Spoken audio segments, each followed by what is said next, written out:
1.2 Constant's development in the context of European religious history.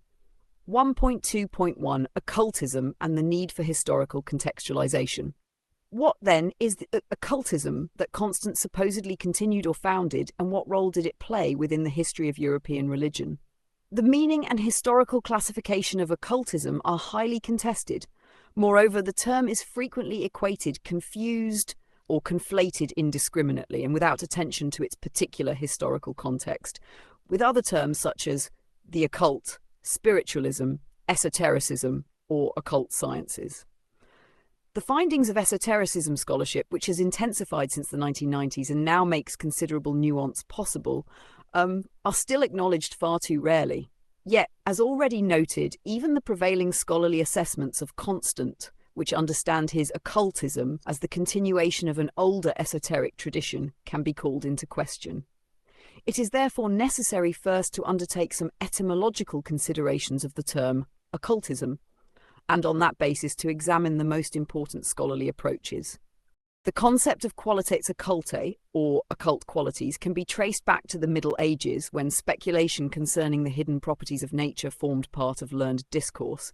In the early modern period, the idea of an occult philosophy appeared in Heinrich Cornelius Agrippa von Nettesheim's famous De Occulta Philosophia, 1531 to 1533.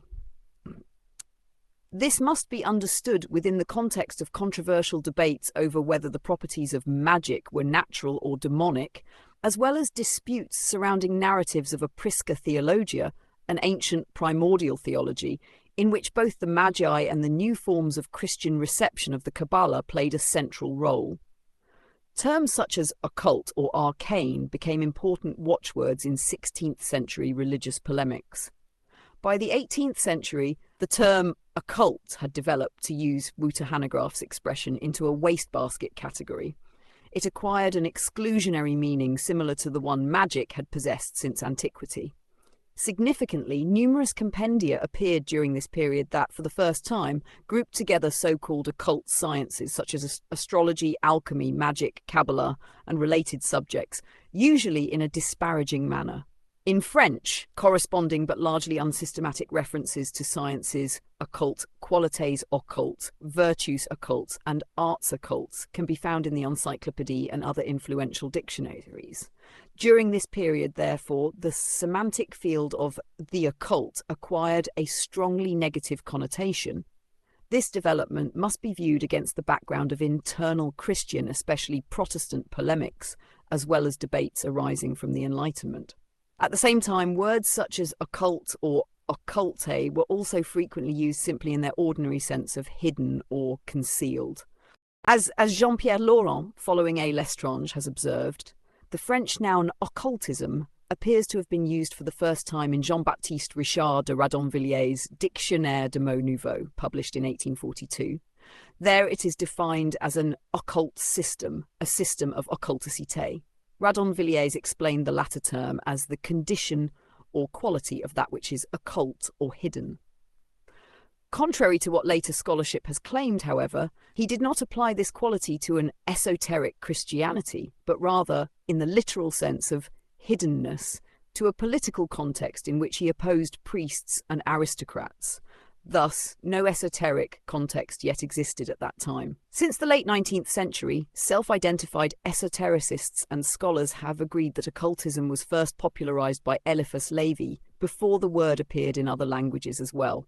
For Helena Blavatsky, who first circulated the English equivalent to occultism in an 1875 article entitled A Few Questions to Hieroth, the writings of Eliphas Levi were foundational. In her highly influential Isis Unveiled, published in 1877, she referred explicitly to him in order to define the term occultist. The famous occultist Aleister Crowley even regarded himself as Levi's reincarnation. To this day, not only Levi's history and theory of magic remain influential, but also his Kabbalistic interpretations of the tarot and his notorious goat-headed drawing of Baphomet.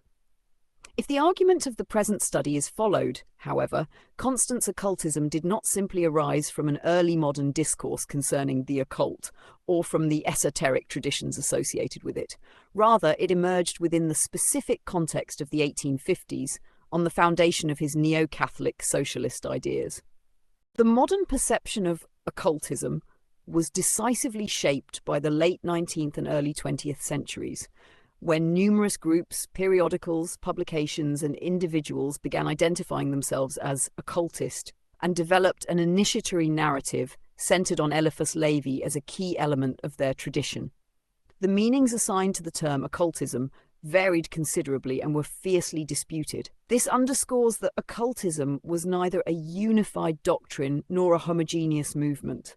For a long time, the prevailing view held that occultism was merely another term for esotericism, or alternatively, that the two terms distinguished the practical occultist dimension from a religious philosophical esotericism. This distinction emerged from debates conducted since the late 19th century among self-identified esotericists and occultists.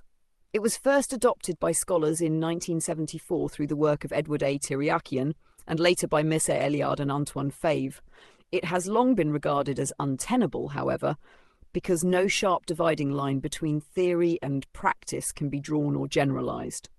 In 1996, Wouter J. Hanegraaff defined occultism as all attempts by esotericists to come to terms with a disenchanted world, or alternatively, all attempts by people in general to understand esotericism from the perspective of a disenchanted secular world. Occultism constituted a subcategory within the study of esotericism, referring neither to a new phenomenon nor to the survival of an old one, but rather to a specific 19th century development within the history of esotericism. 10 years later, Hanegraaff reaffirmed this assessment, but clarified that it encompassed, on the one hand, the French currents that followed Eliphas Levi, and on the other, a new type of esotericism that had arisen around the middle of the 19th century.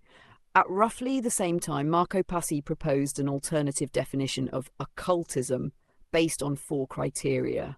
First, an to overcome the opposition between religion and science. Second, the adoption of an alternative or even hostile position toward Christianity. Third, the spiritual self-realization of the individual. And fourth, a polemical distinction from other heterodox movements, especially spiritualism. Indeed, opposition to spiritualist movements, which arose in North America in 1848 and spread throughout Europe during the 1850s, was already a defining feature of Eliphas Levi's occultism and remained the subject of numerous polemics until around 1900. Passi rightly emphasized, however, that drawing boundaries among the various currents is virtually impossible. He also pointed to the problems posed by Hanegraaff's very broad definition based on disenchantment, which makes practical application difficult. In 2013, Hanegraaff responded with a further refinement, understanding occultism as a third way between traditional Christianity and positivist science. He also emphasized the great importance that the French occultists who followed Eliphas Levi attributed to tradition. These approaches agree that occultism belongs within the field of esotericism as a 19th century phenomenon, and that it was shaped especially by Eliphas Levi. Nevertheless, even in recent studies, when he is discussed at all, the picture presented of him remains very vague. He continues to be regarded generally as a synthesizer of occult traditions, that is, as a recipient and renovator of the traditions of Western esotericism. Only occasionally has interest been shown in his biographical background, particularly regarding the role his Catholicism played in constructing a particular tradition of magic. Yet this interest has not thus far led to historical contextualization. In short, the emergence of Eliphas Levi's occultism has consistently been examined within the framework of the history of esotericism, rather than in relation to contemporary discourses beyond what scholars of esotericism normally treat as their subject matter. The present study seeks to broaden this perspective and thereby illuminate fundamental problems in historiography and the theory of religion.